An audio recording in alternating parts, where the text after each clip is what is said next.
Kahit ano inantay mo? Manahingi ka pagkain? Hanggang aga, gutom ka na?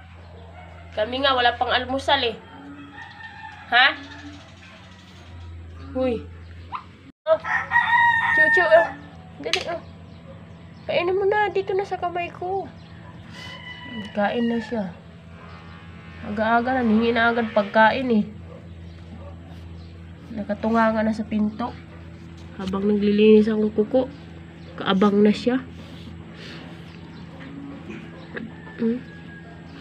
Mabait yan eh. Pag nagugutom, pupuntahan niya ako dito sa loob. Bisan pumasok siya dito. Panisilip siya sa kwarto. Mabait yan eh. Parang ano, tao. Habang naglilinis ako ng kuko, dito siya nakatunganga sa akin. Sabi niya, "Aw! Aw!" Kain siya, kain.